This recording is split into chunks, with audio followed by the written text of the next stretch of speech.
Must be Veg Fest time, because I just picked up another contingent of our t-shirts. Not your ma, not your milk, for Dublin Veg Fest. Hello Earthlings, how are ya? Yeah, so new t-shirts for Dublin Veg Fest. I'm inspired to say a little bit about Tom Regan's Revolving Door. I've just watched, or recently watched, Jake Conroy's another interesting video from him under the title "Are We Winning?"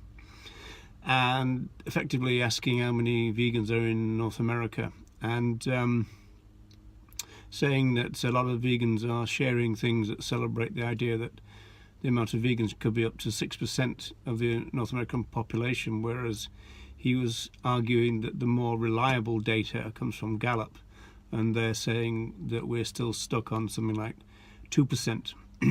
So it's a kind of sobering thought, in the sense that we all kind of are aware that there's been a big increase in interest, at the very least, in veganism. So I put a comment on his video, and it was basically about the fact that Tom Regan was really worried about this issue.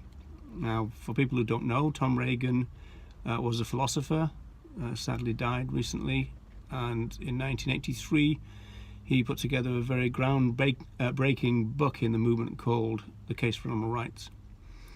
If you want to check out Regan's work, there's plenty on YouTube, and if you want to read a book, then I always recommend Defending Animal Rights from 2001 before you get to The Case, because that's more difficult to read.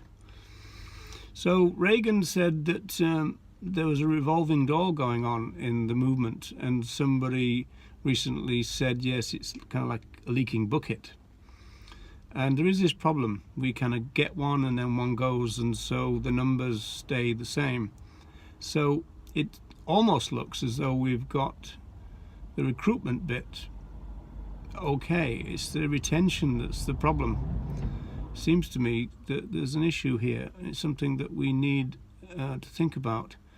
You know, if it's true that a lot of people are leaving the movement, we need to find out why. Now, in terms of the why, from what I can gather from the data from people like the Vegan RD, for example, then ethics is the answer. And I always say it doesn't really matter why people start living vegan, but if they don't engage with the ethics fairly soon, then they're liable to drop out. And the data does seem to suggest that it's the ethical vegans who tend to remain vegan. Now, veganism is a philosophy. It's an ethical way of living. It's a very kind of strong ethical idea. It's a radical idea about justice. And we need to explain that, I guess, to new people, especially the ones that have been misled into thinking that veganism is a diet, or it's all about health. Now, those things are factors, obviously, but principally, fundamentally, veganism is a justice movement, and we need to understand that. You know, and I think that that's probably the issue. There are some estimates that as many as 80% of people could stop being vegan, but the ones who are more likely to remain are the ethical ones.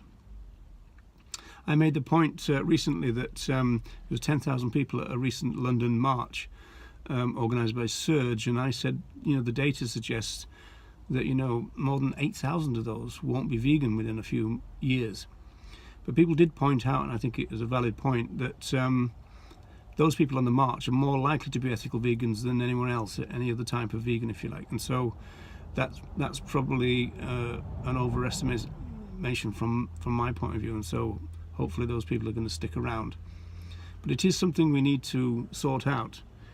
We need to address Tom Regan's revolving door and think about it. And I think the key is to ramp up the understanding that veganism is an ethical idea more than anything else. Okay, that's my thought for the day, and I'll see you again, so bye for now.